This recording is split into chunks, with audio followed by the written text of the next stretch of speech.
নীলফামারীর ডোমার উপজেলার বাগডোগরা এলাকা।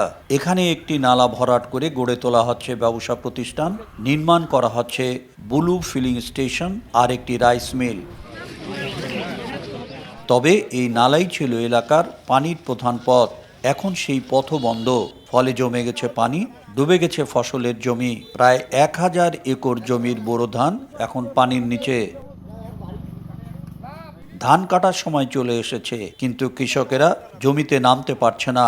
চারিদিকে শুধু পানি আর পানি, চোখের সামনে নষ্ট হচ্ছে সারা বছরের পরিশ্রম। আমার এই সিজনে ফসলগুলো যে ফসলের জমির জন্য ক্ষতি হয় না, রাস্তাটা কেটে দেওয়ার জন্য আমরা অনুরোধ করলাম এবং পরবর্তীতে তার ফ্যাক্টরি যেন হয়, আমরা দরকার ব্রিজ দরকার ব্রিজ দেবো, ক্যানেল করার দরকার ক্যানেল করব। এই বছরের জন্য আমরা উন্মুক্ত করে দেওয়ার জন্য তাকে অনুরোধ করলাম। আমরা যেখানে দাঁড়াই আছি এটা পানি যাওয়ার একটা রাস্তা ছিল, এটা ক্যানেল।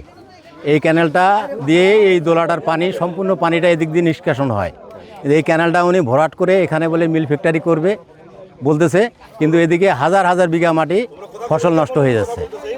এইটা কথা বলতে গেলে এখন উনি যে কথা বলতেছে, সরকারও ওনার কিছু নয়, সরকারও কিছু করতে পারবে না। কিন্তু অথচ এই জমিটা তার নয়, এই জমিটা হচ্ছে মসজিদের জমি। এখানে যে বাঁধ বাঁধিছে, এই বাঁধ বাঁধিতে কত লোকের ক্ষতি হচ্ছে, হাজার হাজার বিঘা ক্ষতি হচ্ছে, ধান ডুবি যাচ্ছে, হাজার হাজার বিঘা জমি সম্পত্তি নষ্ট হয়ে যাচ্ছে, পানি ডুবি আছে। এই অবস্থায় প্রতিবাদ করেন কৃষকরা, কিন্তু প্রতিবাদের জবাব আসে হুমকিতে।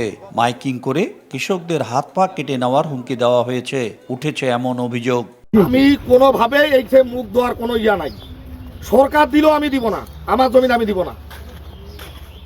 আমার নামে কয় হাজার মামলা হবে দেখা যাবে। আমি মামলা হলে হবে, আমার জমির আমি কাটি দিব না। যদি গভর্নমেন্ট কয় পানি ইউনিয়ন বোর্ডের লোকজন আসুক, পানি যাবে না, তারপরে দেখিব। স্থানীয়রা বলছেন, নালা বন্ধ হওয়ার পর আরও খারাপ হয়েছে পরিস্থিতি। হাজার হাজার একর জমি এখন জলাবদ্ধ, কঠিন হয়ে পড়েছে ফসল বাঁচানো। সমাধানের চেষ্টাও করছেন জনপ্রতিনিধিরা, কিন্তু তাতেও থামেনি উত্তেজনা।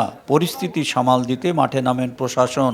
ভরাট করা মাটি সরিয়ে পানি চলাচল স্বাভাবিক করার নির্দেশ দেন ডোমার উপজেলা নির্বাহী কর্মকর্তা। জায়গা জমির বিষয়ে কেন আমি অনুমতি দিব, এটা তো আমার এখতিয়ারের ভিতরে না।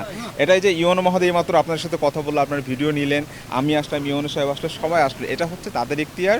ডিসি স্যার সহ, ইউনো মহোদয় সহ এরা সিদ্ধান্ত নিবে। কোনো জমি এভাবে ফসলের জমি উনি ভরাট করতে পারে না, এটা যেন হচ্ছে অপসারণ করে ফেলে মাটিগুলো। আর উনি এটাতে স্থাপনা করার জন্য যে ইট এনেছিল এগুলো অন্যত্র সরিয়ে নিচ্ছে।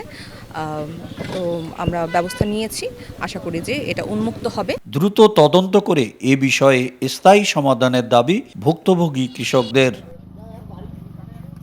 শাকির হোসেন বাদল, সময় সংবাদ, নীলফামারী।